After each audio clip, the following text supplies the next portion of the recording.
abyss, you and me, fight in the crimson eclipse. All right, let's dive right in. Today, we are breaking down the first episode of a brand new dark fantasy, The Night the Eclipse Began.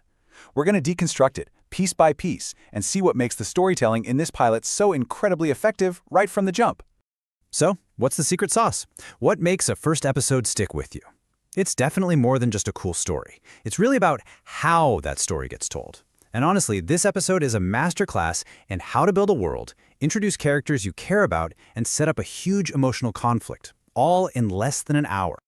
Okay, let's start at the very beginning, the hook. A great pilot has to grab you by the collar in the first few minutes, and this one does it by literally throwing us into a world of shadows. There's kind of this golden rule for pilots. Show us your hero and show us their problem. Fast. This episode just nails it. We open on our protagonist, Ayan Kazuki, and he's already in a dead sprint on a rooftop. There's no slow build-up. We are dropped, boom, right into the middle of the chaos. And his very first line, it's just 2 words. Not again. That is so brilliant. And that single exhausted phrase, we learn everything we need to know. 1, he's been through this before, and it was awful. And 2, whatever is happening, it's a recurring nightmare for him. And here's the nightmare itself. They call it an Eclipse Event. Now, this isn't just your standard monster attack. No way. It's this creepy, supernatural thing where people literally vanish into thin air. And these terrifying shadow creatures with glowing crimson eyes just appear. The stakes are immediately clear. This is about survival, but it's also about loss. So, in just a few minutes, we have all the essential pieces locked in. We've got our hero, Ayan Kazuki. We know his motivation, and it is deeply personal. His sister disappeared 3 years ago during the first one of these things. And we get to see his power, this eclipse mark on his hand that can create a blade of pure light. He's not just a victim, you see. He's a fighter. Okay, so just as we're starting to think we've got a handle on the rules of this world, the show throws a total game changer at us, this mysterious silver-haired girl. You know this move, right? It's a classic for a reason because it works so well. Our hero, Ayan, is giving it his all, but he's getting overwhelmed. He's about to lose. And then, right at that peak moment of tension, a new player enters the game. It's the perfect way to introduce a character and immediately show us how powerful they are. And the contrast between them couldn't be more stark. I mean, Ayan is all heart and raw emotion, fighting recklessly because he's so desperate. Mira, on the other hand, is just cold, calculated, and brutally efficient. She doesn't just fight, she executes. They're total opposites, and that dynamic is just electric. All right, we've hit the midpoint of the episode, and this is where the story just rips the rug right out from under us. The pilot takes everything we thought we knew and reveals this horrifying new twist to the whole conflict. So, up until this point, we've been watching a fight against shadowy monsters. Good versus evil, humans versus creatures, pretty straightforward. But you can feel the story shifting. Ayan corners Mira in a subway station, he's demanding answers, and the whole scene is just building and building towards a reveal you know is going to change everything.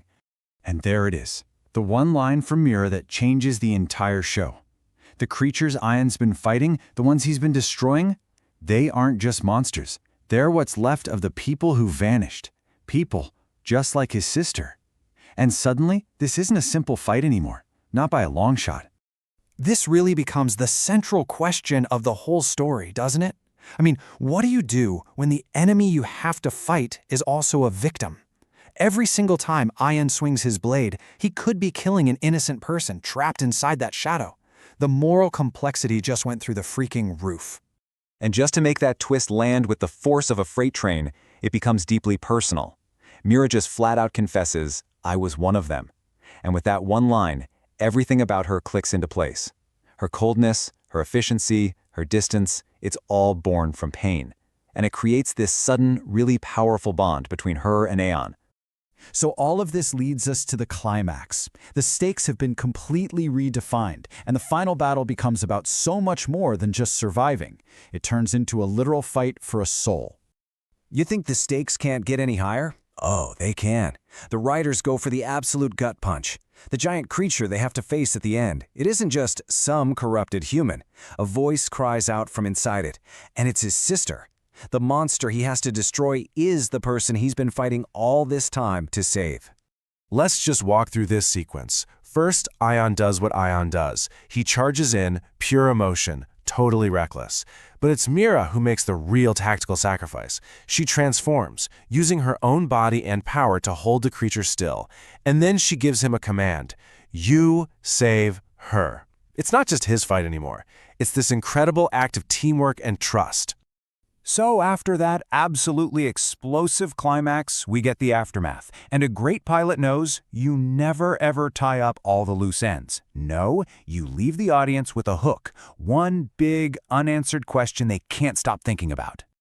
So Ayan gets what he wanted. He actually saves his sister. This should be a moment of pure triumph, right? But it's not. It's bittersweet. Because when the dust settles and he looks up, Mira, the person who made it all possible, is gone. The price of saving his sister was losing his new ally. And all he has left is the echo of her voice in his head saying, this. What choice? What was she talking about? Was this her plan the entire time?